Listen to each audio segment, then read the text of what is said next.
Hello, guys and gals, and welcome to another episode of Unique Items. Today, we're going to be going over another unique item. It's a new one called the Scoundrel's Leathers. The Scoundrel's Leathers is a unique item that was added in patch 1.20 and has some interesting effects. This one is based around the key passive inner sight, or rather, not key passive, sorry, specialization inner sight. So, inner sight is attack marked enemies to fill up your inner sight gauge. When it's full, gain unlimited energy for 4 seconds. So, to utilize this, you have to be using inner sight to get the effect. It does have some interesting modifiers on here, so 42 to 70% trap skill damage. In fact, let's go back to town real quick and let's upgrade this to its maximum so we can get a better idea of the bonuses. I forget to do this sometimes in some of the videos. Of course, whenever you upgrade an item, you're always going to see changes in the percentages. However, the overall like range is going to stay the same as at the cap, because that's basically what it comes down to, is that it's all about the cap. Alright, so we're looking at 105% trap skill damage. That's the cap, 63 to 105. We also have 12.7% damage to enemies affected by trap skills, which is rolls between 10.5 and 21%. 20.2% damage reduction from enemies affected by trap skills, which varies from 13.9 to 23.7%. And we also have 9.4% dodge chance, which is 4.6 to 10.7%. It's a fairly nice amount of DR modifiers, so you get 2 DR modifiers in there. The dodge kind of counts, but the damage reduction from enemies affected by trap skills is pretty nice.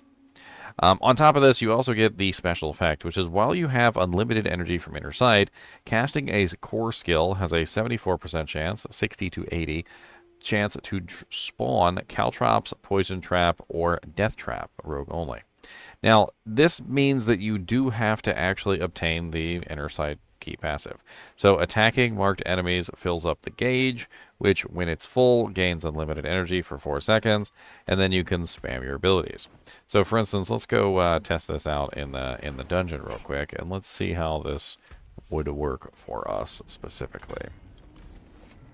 Now this character is not designed specifically around the key passive insight, but well, let's go ahead and play around with it anyway.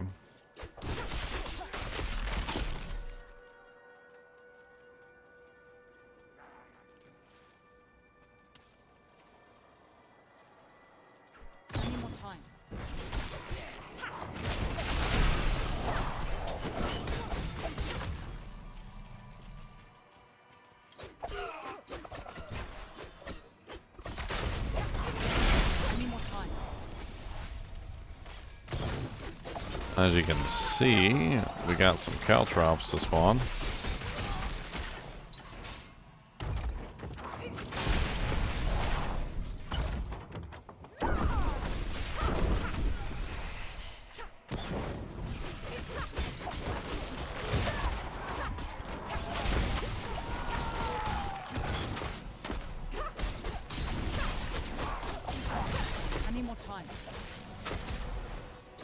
I don't know if there's always a monster on the screen that's marked.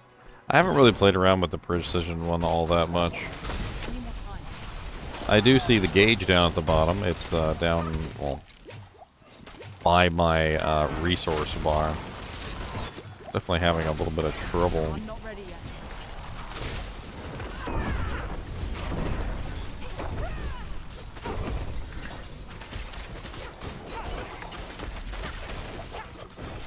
Energy.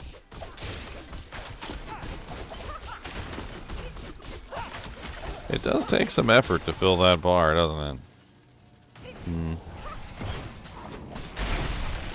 Not entirely sure that that's worth it, to be honest.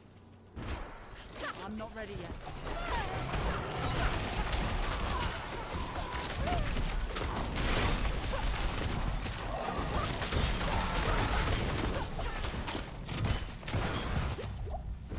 I'm not ready yet.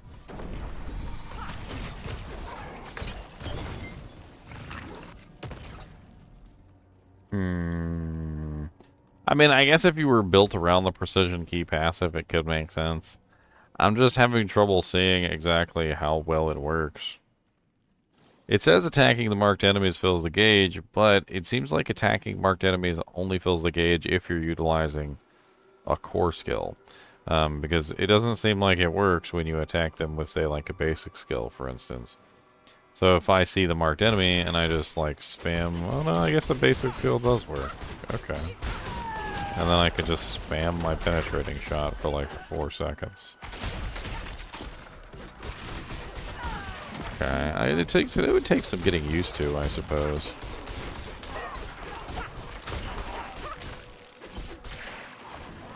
Honestly, it feels a little bit clunky, though, compared to how I have my character set up currently. I need more time.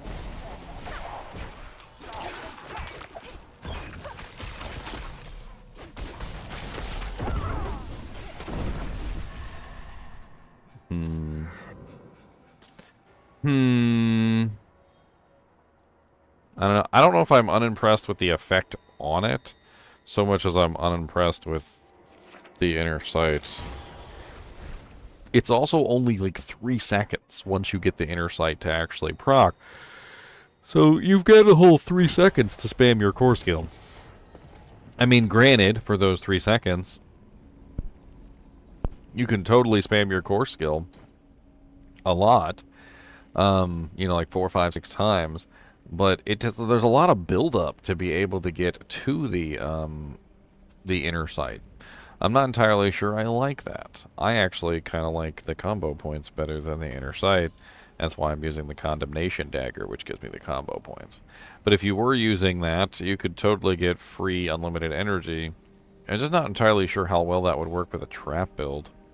I mean, I guess you could go with attack speed, a basic skill, focus on the marked enemies, and then spam your core skill as quickly as possible to get as many traps spawning as you possibly could.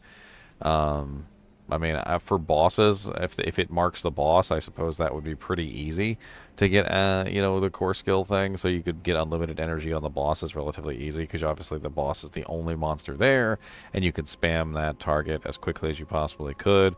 So it would probably work a lot better for bossing than it would for trash mobs.